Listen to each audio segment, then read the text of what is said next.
श्री कृष्णा, राधे राधे। स्वागत है आप सभी का मेरे YouTube चैनल आध्यात्मिक कथाओं में। आप सभी को महालक्ष्मी व्रत की हार्दिक शुभकामनाएं। आज की इस वीडियो में मैं आपको बताऊंगी 16 दिन तक करने वाले महालक्ष्मी व्रत की पावन कथा सुनाऊंगी। तो चलिए अपने इष्ट देव को प्रणाम करते हुए आज की कथा का शुभारंभ करते हैं। पौराणिक कथा के अनुसार प्राचीन काल में एक बार एक गांव में गरीब ब्राह्मण रहता था। वह भगवान विष्णु का परम भक्त था। एक दिन उसकी भक्ति से खुश होकर भगवान विष्णु ने उसे दर्शन दिए और मनचाहा वरदान मांगने को कहा। ब्राह्मण ने कहा कि उसके घर में हमेशा लक्ष्मी का वास हो। इस इच्छा को जानने के बाद विष्णु जी ने कहा कि उसे लक्ष्मी तो प्राप्त हो सकती है, लेकिन उसके लिए उसे थोड़ा प्रयत्न करना होगा। भगवान विष्णु ने कहा कि मंदिर के सामने एक स्त्री रोज आती है और यहाँ आकर उपले पातती है कि तुम बस अपने घर उन्हें आने का निमंत्रण देना। वह स्त्री ही देवी माँ लक्ष्मी है। अगर वह स्त्री तुम्हारे घर आती है तो तुम्हारा घर धन्य धान से भर जाएगा। इतना कहकर भगवान विष्णु अदृश्य हो गए।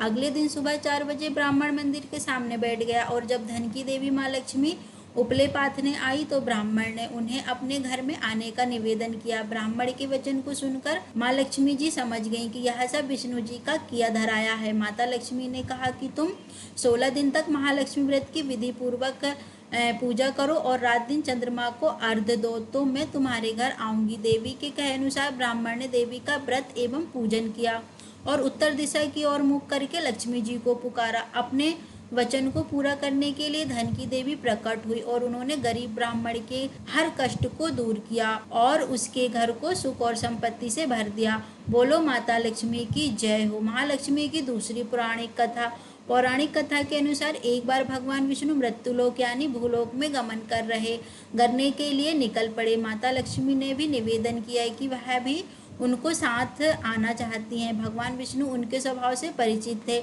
इसलिए पहले ही उन्होंने कहा कि मैं आपको एक ही शर्त पर साथ लेकर चल सकता हूँ।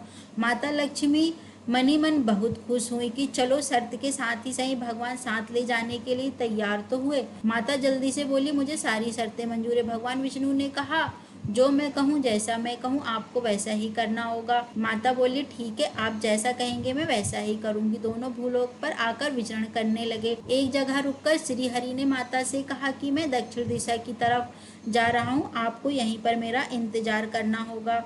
यह कहकर भगवान विष्णु दक्षिण दिशा की तरफ बढ़ गए। अब माता को जिज्ञासा हुई कि दक्षिण दिशा में ऐसा क्या है जो भगवान मुझे वहां नहीं ले जाना चाहते हैं। स्वभाव तो वैसे ही चंचल माना जाता है, मुझे नहीं ले जाना चाहते। माता का स्वभाव तो वैसे ही चंचल माना जाता, उनसे वहां पर ज्यादा देर तक नहीं रुका गया और वे भगवान विष्णु की तरफ बढ़ने लगी। आगे जा माता को सरसों का खेत दिखाई दिया। उसकी सुंदरता ने माता का मन मोह लिया। वह फूलों को तोड़कर अपना श्रृंगार करने लगी। इसके बाद वे कुछ ही दूर आगे बढ़ी थी कि गन्ने के खेत उन्हें दिखाई दिए। उन्हें गन्ना चूसने की इच्छा हुई तो गन्ना तोड़कर उन्होंने गन्ने चूसने लगी।